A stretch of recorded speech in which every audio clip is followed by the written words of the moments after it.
Santa Clausura. Relato navideño. Por Camila Rodríguez. Después de la crisis económica que vivió la familia Acosta gracias a la clausura del local de su dulcería La Niña Risueña, Ignacio, el padre, decidió hacer una jugada arriesgada. «Papá, esto no va a funcionar», le decía a su hija, Marcela. «No te preocupes, mijita. Esto, con suerte, nos ayudará a llegar a fin de mes y comprar más despensa para enero», contestó animado el padre. Pero todo era tan solo una fachada, pues él era el primero en estar nervioso, y cómo no estarlo, si la dulcería era su única fuente de ingresos. Aunque no les iba mal, tampoco eran millonarios. Y como padre de familia que debía mantener a su mujer que esperaba a una niña y a su otra hija, sí estaba bastante estresado por la situación. Se dieron las 7, tomó los dulces que iba a vender y salió a la plaza del pueblo. Como los habitantes de ese pueblo tenían la costumbre de que cada año, en épocas decembrinas, la plaza pasaba de ser como cualquier otra a convertirse en un paraíso navideño, las tiendas locales ponían sus puestos para vender la mercancía que no habían vendido en todo el mes. Ahí se topó con sus colegas artesanos, quienes le habían guardado un lugar para que él pudiera vender. Las personas iban y venían, y aunque no le compraban muchos arreglos de dulces, casi se le acababan las canastillas de chocolate, los arreglos más caros. Se dieron las 11 e Ignacio ya estaba guardando lo que le quedaba de dulces para así irse a su casa, pero se percató que un señor se acercaba a él viéndolo con notorio interés. «Muy buenas noches, señor», habló el hombre, y Ignacio le devolvió el saludo. «Mire, desde hace rato que pasaba vi que muchas personas le compraban unas canastillas con chocolates y la verdad es que se veían muy apetitosas». «Ay, muchas gracias, patrón», contestó Ignacio. «Sí, bueno, me gustaría hacerle un pedido de unas 3 canastas más grandes, en cuanto me las dejaría», concluyó el señor. A Ignacio se le iluminó la mirada y en corto le cotizó las canastas. «Caray, sí que están baratas», habló el hombre al escuchar el precio. A Ignacio le sorprendió que 1,800 pesos le pareciera barato. «Bueno, fíjese que para Navidad voy a tener que hacer un viaje, por lo que no voy a poder entregárselas a quienes se las quiero regalar, por lo que, si me podría hacer la favor de llevarlas a la dirección que le voy a dar, se lo agradecería mucho». Ignacio dudó mucho de eso último, ya que él amaba pasar esas fechas con su familia, pero al saber que le iba a pagar más, accedió casi que al instante. Total, llegaba tarde, pero se podría dar el lujo de regalarle a su mujer ropa bonita o ahorrarlo para que ella pudiera poner su local de comida. Accedió y regresó a casa más que contento. Cuando llegó, tanto su mujer como su hija casi que daban brincos de la emoción y enseguida se pusieron a hacer los dulces para las canastas. Pasaban los días y contra todo pronóstico, a Ignacio le estaba yendo muy bien con sus ventas placeras, lo cual le alegraba mucho, pues él y su familia podrían pasar una Navidad gozando de una buena comida y regalos. Cuando llegó el 24 de diciembre, el padre de familia desde el mediodía se alistó para llevar las canastas. Creyó que era buena idea vestirse de Santa Claus, pensó que le daría un toque más navideño, a pesar de que su hija Marcela se riera de él. Salió de su casa ya un poco tarde, las 7 cuando mucho. El trayecto fue un tanto largo, no pasaban camiones para esa zona, ya que era residencial y además que las calles de aquel pueblo eran un caos por las personas que dejaban las cosas a último momento. Le fue complicado llegar en su bici, sin embargo llegó bien. La casa donde tenía que hacer la entrega estaba dentro de un coto, por lo que desde la caseta lo revisaron, cuestionaron y pidieron su identificación. Él lo tuvo que hacer todo, no quería problemas. Cuando lo dejaron parar, el vigilante le dio la dirección exacta de la casa. Ignacio, una vez llegara a la casa, estacionó su bici junto a otra, ambas ubicadas en la cochera de la casa. ¿Y qué casa? Parecía mansión, era enorme, y aunque su cochera estaba vacía, con excepción de las bicis, se veía que ahí se estacionaban coches muy lujosos. Pasó a la entrada y tocó el timbre de los que tenían pantallita y micrófono. Duraron un rato sin abrir ni atender a la llamada. Ignacio supuso que no había nadie. Pero cuando ya se estaba por retirar, una voz sonó desde el interfaz. «Sí, hola, ¿quién habla?», se escuchó la voz de una mujer. Buenas noches, señora. Mire, vengo a hacer una entrega de unos dulces que me encargaron. Son para la señora, miró la dedicatoria. Ah, sí, ya me acordé. Déjeme le abro. Concluyó la voz.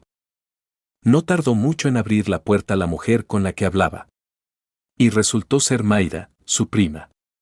¿Y eso? No sabía que trabajabas acá, Miri, habló Ignacio. Mayra al reconocerlo lo saludó y muy amablemente lo invitó a pasar. No era por la confianza de ser familia, claro que no, era porque iba a ir a buscar el dinero para pagarle por las canastas. Ignacio se sentó en uno de los sillones de la sala de recepción, admirando todo, se sintió casi que en un palacio. Decidido a irse rápido, esperó paciente sin moverse, sabía que su prima no demoraría. Pero, en un parpadeo las luces se apagaron, dejando a todo que estuviera en la casa a oscuras. Ignacio se alarmó, pues creía que se había ido la luz de la zona, y así como iba a regresar a casa, no traía linterna ni nada. Más se alarmó al escuchar un grito de espanto que veía del piso superior, supo enseguida que se trataba de Mayra. No supo de dónde le salió la velocidad con la que corrió a socorrer a su prima, subiendo las escaleras un friega y viendo en cada una de las muchas habitaciones para hallar a Mayra. «Úscale de aquí, cabrón, ¿qué crees que acá es lugar para andar paseando o qué, pinche rata?», exclamó Mayra desde la habitación del fondo. Ignacio supo entonces de qué se trataba todo el asunto. Corrió hacia la puerta e iba a abrir, pero el ruido de un golpe seco y algo desplomándose en el suelo le impidió abrir en ese instante. Ignacio no era estúpido, y sabía que lo que debía hacer era llamar a una patrulla, no se fiaba de ellos, pero capaz y en zona de ricos, si atendieran cuando se les hablaba. Pero, el pensar que le habían hecho algo a Mayra, le revolvía el estómago y le hacía dudar. Ya era todo silencio, pareciendo que nadie estaba en la casa y todo había sido solo una ilusión de su mente cansada. Pero, al escuchar la risilla de un hombre y un veno más, de su parte, le entró el coraje y abrió la puerta. No veía casi nada, era una habitación amplia, no sabía a dónde dirigirse. Ya se iba acostumbrando al silencio y a la oscuridad, mas no era capaz de poder hacer movimientos coherentes. Sentía como alguien lo acechaba por la espalda, muy segaramente el ladrón. No se descuidaba, pensaba que hallando algo con que golpear y dañar iba a ser capaz de defenderse. Alcanzó a visualizar una tenaza para el cabello en una mesita cerca de la cama y la tomó. Siguió avanzando, pero tropezó con algo y cayó inminentemente al suelo, junto a quien supuso que era Mayra. «¿Quién eres tú, señor Santa Claus?», habló el ratero acuclullándose junto a ambos cuerpos. «¿Qué andas haciendo aquí, hermano?».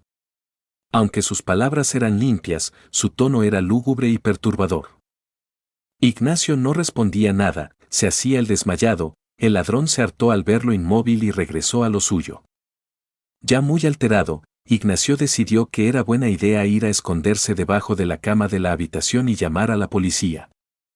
Estaba consciente de que era una jugada muy arriesgada, pues si el ladrón lo oía, muy probablemente lo agrediría o algo peor. Afuera estaban comenzando a tronar cohetes, muy probablemente por la misa navideña. Aprovechó tanto ruido para efectuar la llamada. 911, ¿cuál es su emergencia?, habló una señorita por el teléfono. «Señorita, quisiera reportar un robo a mano armada en la colonia Ruiseñor», en el Coto La Rioja decía susurrando, rezando para que se entendiera lo que decía Casa 21, «Por favor, ¿qué estás haciendo?». «Pendejo», gritó el ladrón, estaba agachado viéndolo fijamente. Con su brazo estirado trataba de agarrar el celular. Pero no pudo. Lo que sí alcanzó a agarrar fue la cabeza de Ignacio, y a la fuerza lo sacó de debajo de la cama. «Ojo con lo que haces, imbécil, porque nos llevan presos los dos», decía agresivamente. Ignacio intentaba zafarse del agarre del ladrón, pero lo tenía sujeto también del cuello, con evidentes intenciones de ahorcarlo. «No me importa», entredijo Ignacio. El ladrón comenzó a apretarle más el cuello, Ignacio ya no podía respirar. De por sí todo estaba oscuro, creyó que no podía ponerse más negro todo. Pero se equivocaba. Desde que pudo ser consciente de su respiración, se dio cuenta de que seguía vivo. Gracias a Dios. Se encontraba en un hospital y junto a él había un policía sentado. Ignacio nunca se imaginó lo que estaba pasando. Cuando despertó, el policía le informó sobre su arresto y procedió a escoltarlo hasta los amparos. Ya era de día, muy probablemente 26 por el mediodía, y en vez de curarse de una cruda estaba en una sesión fotográfica y firma de huellas. Creo que no puedo describir lo que Ignacio estaba sintiendo, principalmente miedo y preocupación. Estando encerrado en una de las celdas del Ministerio Público, aquellos malos sentimientos no hacían más que incrementar. Pensaba en su mujer, lo preocupada que estaría.